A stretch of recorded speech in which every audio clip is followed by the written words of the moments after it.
उत्सव कथाएं चैनल में आपका खूब खूब स्वागत है। आज की प्रस्तुति कली हनुवाणी अध्याय 12 निरंतरता भाग 11। अपने जागृति विन्यास पर पुनः पकड़ पाने के लिए दीर्घा को जागृति की बस एक छोटी सी चिंगारी की आवश्यकता थी। उसने सुलोचना का किरदार छोड़ दिया। ठीक उसी क्षण सुलोचना की अपनी आत्मा उसके किरदार में लौट आई। क्योंकि वह नहीं लौटती तो उसके किरदार में सुरों और असुरों का प्रवेश हो जाने का संकट था। जब भी किरदार पर संकट मंडराता है, उस किरदार की आत्मा स्वप्न लोक से वापस आ जाती है। ऐसी स्थिति में इंद्रदेव और काल भी आत्मा को स्वप्न लोक में रोक कर नहीं रख सकते।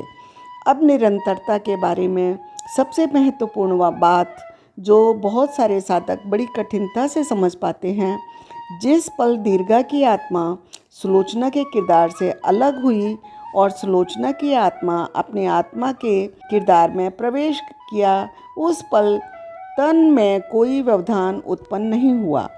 सब कुछ जैसे चल रहा था, जैसे निरंतरता से चल रहा था, वैसे ही चलता रहा। मेरे और सुलोचना के किरदार के मध्य वार्ता निरंतर जारी रही। उसने आगे कहा, संत जी, मैं सुलोचना का किरदार नहीं छोड़ सकती। मैं अपने माता पिता को तब तक नहीं छोड़ सकती जब तक आप मुझे आश्वासन नहीं देते कि उन्हें मेरे जाने के बाद कोई पीड़ा नहीं होगी। क्या आपने वार्ता में कोई विच्छेदन देखा?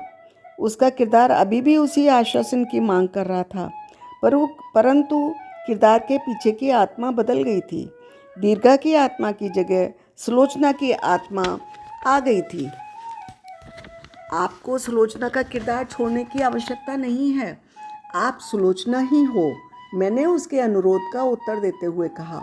परंतु आप तो कह रहे थे मैं दीर्घा हूँ, उसने असमंजस के स्वर में कहा।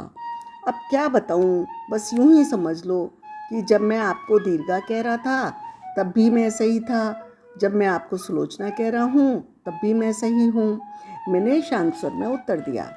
मैं प्रसन्न था कि मैंने दीर्घा की आत्मा को सफलतापूर्वक मुक्त कर दिया था।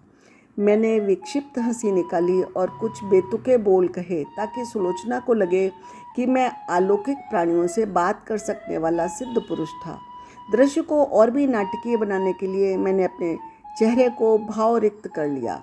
फिर मैंने नाटकीय रूप से एक भभूत की पुड़िया प्रकट की जिसे मैं अपने साथ लाया था।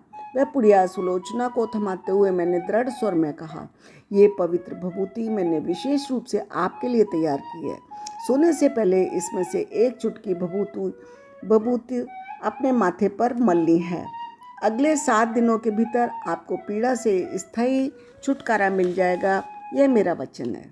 कक्ष से बाहर निकलते ही मैं बरामदे में उसकी चिंतित माँ से मिला।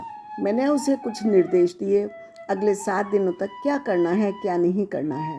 उसने हाथ जोड़कर आदरपूर्वक उन निर्देशों को सुना। जैसे ही मैं सुलोचना के घर से बाहर गया, मैंने उस भिक्षुक का किरदार छोड़ दिया। जब सुलोचना अपने कक्ष से बाहर आई तो उसकी पहली टिप्पणी मेरे बारे में ही थी। वह बोली, माँ, वे संत बड़े विचित्र थे। पहले तो उन्होंने मुझे विश्वास कराया कि मैं दीर्घा हूँ, सुलोचना नहीं हूँ। तत्पश्चात वे स्वयं इस बात से पलट गए। हाँ, वैसे थे तो वे कोई जानकार, वे ये जानते थे कि मैंने सपने में क्या दृश्य देखे। सचमुच उसकी माँ की आंखें नम हो गई थीं। वह बोली, इस समस्या के समाधान के लिए हम कहाँ कहाँ नहीं भटके। जब सभी आशाएं खो चुके थे तब सर्वशक्तिमान परमेश्वर ने इन संत जी को हमारे द्वार पर भेज दिया। प्रभु की महिमा अपरंपार है। उन्होंने अगले 7 दिनों तक मेरे सभी निर्देशों का पालन किया। जैसा कि आप जानते हैं, मेरे द्वारा दी गई भभूत और निर्देशों की सुलोचना की समस्या के समाधान में कोई भूमिका नहीं थी। हाँ, समाधान के दुष्प्रभावों को रोकने में उनकी भूमिका अवश्य थी। सुलोचना को यह विश्वास कराना आवश्यक था कि निर्देशों और भभूत ने उसकी समस्या का समाधान किया। उसके मन से दीर्घा और शर्मिला आदि नाम किसी स्वप्न की स्मृतियों की तरह मिटाना आवश्यक था। तो आज ये समाप्त हुआ अध्याय 12 निरंतरता का, और साथ ही कली हनुवाणी का पठन भी समाप्त हुआ।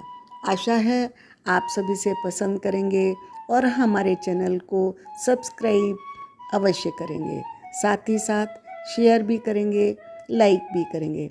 आपका धन्यवाद। फिर मिलते हैं अगले चैनल में, तब तक के लिए राधे राधे।